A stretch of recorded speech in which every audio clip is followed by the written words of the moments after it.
Acceso libre. Con la electricidad, la comunicación a distancia usando nuestra propia voz cada vez se hacía más posible. Benjamin Franklin demostró que los rayos son chispas eléctricas gigantes y descubrió la electricidad. Así llegamos al telégrafo, sistema de comunicación inventado por Samuel Morse, capaz de transmitir señales que representan letras y números. Pero estas señales necesitaban un código para ser descifradas. Así se inventó el código Morse, un sistema de puntos y rayas que en conjunto permiten enviar mensajes. Los puntos se representan con una señal corta, las rayas con señales largas.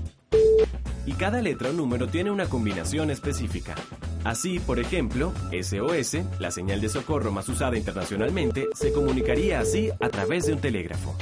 El telégrafo llegó a Venezuela en 1856 con una línea que comunicaba a Caracas con La Guaira. En pocos años, la comunicación telegráfica se extendería entre los principales poblados del país. Así, llegamos a la polémica historia de la invención del teléfono. En 1857, Antonio Meucci construyó un teléfono para conectar su oficina con su dormitorio. Pero Antonio Meucci tendría un problema. No contaba con suficiente dinero para patentar su invento. Se dice que la invención del teléfono se remonta al año 1857 por Antonio Meucci, el cual hizo una conexión, ya desde el punto de vista de una conexión casera. Quiere decir una conexión entre lo que era su casa y su oficina. Él lo hizo como una necesidad porque tenía a la esposa que sufría de reumatismo. Y él, por no tener los fondos suficientes, tuvo que abandonarlo. Pero se dice que luego de ese abandono, parte de esta información llegaron a estar a las manos de Alexander Graham Bell, lo cual se le atribuye a Alexander Graham Bell el haber patentado lo que es el sistema telefónico. Entonces, Alexander Graham Bell construye y patenta su invento, unas horas antes de que Eliza Gray llegara a la oficina de patentes con el primer teléfono capaz de transmitir y recibir voz humana con toda su calidad y timbre. Pero después, en el año 2002 en realidad, el Congreso de los Estados Unidos reconoce que el verdadero inventor del teléfono es Antonio Meucci. Hoy en día, se reconoce al italiano Antonio Meucci como su gran inventor. Son muchos los aportes que perfeccionaron la telefonía. Uno de los primeros fue el de Thomas Alva Edison. Después que se inventó el teléfono, Thomas Alva Edison empezó a adicionarle ciertas mejoras a lo que fue el invento de Graham Bell. Estas mejoras fue mejorar lo que era la parte acústica y entonces empezaron a utilizar partículas de carbón que estaban en el diafragma.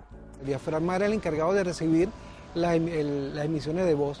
Al recibir las emisiones de voz, el diafragma se movía, ¿verdad?, hacia atrás o hacia adelante, y eso hacía que los granos de carbón se compactaran o no de acuerdo al movimiento de la voz, y eso por supuesto generaba una corriente eléctrica, que luego esa corriente eléctrica era la que se enviaba por los hilos telefónicos, y al otro lado se cambiaba de otra vez eléctrico a sonido.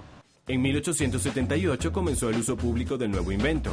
La primera empresa en comercializarlo alquiló los primeros teléfonos para uso privado por la enorme cantidad de $10 por año. Todo un lujo para la época. Claro, en el principio podemos decir que los primeros teléfonos utilizaban un solo diafragma. El diafragma era como lo que tenemos hoy en día, si lo vemos como si fuera un walkie-talkie. Yo primero tenía que hablar en un sentido y luego poder recibir. Más o menos, si recuerdas cuando uno era pequeño, bueno, cuando yo era pequeño era así, que ponían dos vasos y una cabullita, un pabilo, ¿verdad? Entonces se templaba el pabilo y entonces uno hablaba, mira que no sé qué, y el otro estaba escuchando. Y cuando entonces el otro iba a hablar, uno se lo ponía en el oído y él hablaba por el mismo vasito de cartón. Básicamente es eso, pues. El mismo micrófono servía como receptor. Entonces tú tenías que estar, o sea, hablabas, en el momento que hablabas, terminabas de hablar y después te lo ponías en el oído para ya escuchar el mensaje de retorno, lo que te hablaban.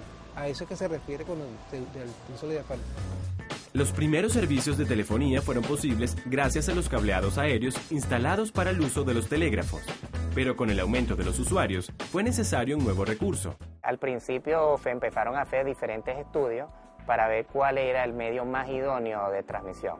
Sabemos que podemos transmitir a través del aire utilizando las ondas hertzianas, el cual fueron desarrolladas primeramente por James Maxwell, el cual hizo todo el estudio matemático sobre el comportamiento de que el medio inalámbrico era un medio idóneo para transmitir. Luego se querían unir fluidades y entonces se empezaron a utilizar hilos de cobre. Estos eran hilos que se estiraban por medio de presión y se iban haciendo conexiones mucho más diminutas para unir fluidades. El hilo de cobre estirado a mano permitiría construir la primera línea telefónica entre Boston y Nueva York, la cual empezó a funcionar en el año 1884. Este medio de transmisión, por ser el cobre, presenta cierta resistencia y al tener cierta resistencia, ¿qué hace? Que la voz se vaya de alguna manera degradando y atenuando.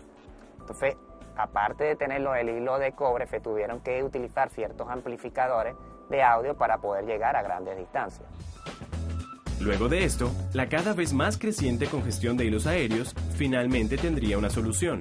Se comenzaron a realizar instalaciones subterráneas con hilo de cobre que permitieran que el servicio telefónico creciera. A nivel de CanTV tiene una planta instalada de casi 3,5 millones de clientes.